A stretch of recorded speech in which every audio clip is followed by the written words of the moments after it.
योगिनी एकादशी हिंदू पंचांग के अनुसार आषाढ़ मास के कृष्ण पक्ष की एकादशी को मनाई जाती है। यह व्रत मोक्ष प्राप्ति, पापों के नाश और विशेष रूप से रोगों से मुक्ति के लिए अत्यंत पुण्यदायक माना गया है। यह व्रत विशेष रूप से भगवान विष्णु को समर्पित है और इसे करने से 88,000 ब्राह्मणों को भोजन कराने जितना पुण्य प्राप्त होता है। यह फिर व्रत और बहुत शरीर आत्मा को शुद्ध करता है। कथा का प्रारंभ। राजा युधिष्ठिर ने भगवान श्री कृष्ण से पूछा, हे मधुसूदन, कृपया आषाढ़ कृष्ण एकादशी का नाम, महत्व और उसकी व्रत कथा कहें जिससे समस्त पापों का नाश हो जाए। भगवान श्री कृष्ण बोले, हे धर्मराज, इस एकादशी का नाम योगिनी एकादशी है। यह समस्त पापों का नाश करती है और उत्तम स्वास्थ्य प्रदान करती है। अब मैं तुम्हें इसकी एक पौराणिक कथा सुनाता हूं। कथा। कुबेर, हेममाली और वृक्षवायु स्वर्गलोक में कुबेर, जो देवताओं के कोषाध्यक्ष और भगवान शिव के परम भक्त थे, का एक सेवक था हेममाली। वह नियमित रूप से मानसरोवर से पुष्प लाकर भगवान शिव की पूजा में अर्पित करता था। हेममाली अपनी सुंदर पत्नी विशालाक्षी से अत्यधिक प्रेम करता था। एक दिन वह पुष्प लेकर नहीं गया और अपनी पत्नी के साथ प्रेमालाप में लिप्त रहा।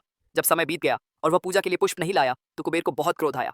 उन्होंने हेमाली को बुलवाया और पूछा, तू आज पूजा के लिए पुष्प क्यों नहीं लाया? हेमाली लज्जित होकर सिर झुकाए खड़ा रहा। कुबेर ने शाप दिया, हे मूर्ख, तू अपने कर्तव्यों से विमुख होकर स्त्री सुख में लीन रहा है, इसलिए तू धरती पर कोढ़ी बनकर जन्म ले और अपने कर्मों का फल भोग। धरती पर दुखद जीवन। हेममाली पृथ्वी पर कोढ़ से पीड़ित होकर जंगलों में भटकने लगा। उसका शरीर सड़ चुका था, बदबू आती थी और कोई उसके पास नहीं आता था।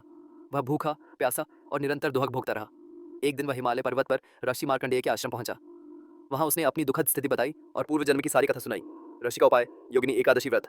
महर्षि मार्कंडेय ने करुणावश कहा, हे माली, तूने पूर्व जन्म में कुबेर की सेवा में रहकर भी अधर्म किया, इसलिए तुझे यह भोगना पड़ा। अब यदि तू आषाढ़ कृष्ण पक्ष की योगिनी एकादशी का व्रत श्रद्धा से करेगा तो सभी पाप समाप्त हो जाएंगे और तू रोग मुक्त हो जाएगा। हेममाली ने विधिपूर्वक योगिनी एकादशी का व्रत किया। एक दिन पूर्व से उपवास, एकादशी के दिन व्रत, पूजा, विष्णु सहस्त्र नाम का पाठ, द्वादशी को ब्राह्मण भोजन और दान देकर व्रत का पारण फल की प्राप्ति।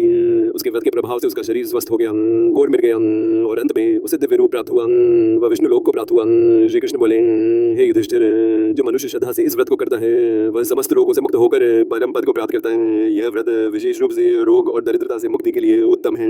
दशमी रात से सात्विक भोजन करें, ब्रह्मचर्य पालन करें, एकादशी के दिन प्रातः स्नान करके व्रत का संकल्प लें, भगवान विष्णु की पूजा करें, तुलसी पत्र, फल, दीप आदि अर्पित करें, दिन भर उपवास करें, भजन कीर्तन करें, रात को जागरण करें, द्वादशी को ब्राह्मण भोजन और दान देकर व्रत पारण करें। विशेष लाभ, पापों का नाश, रोगों से मुक्ति, दरिद्रता दूर, मानसिक शांति, मोक्ष की प्राप्ति।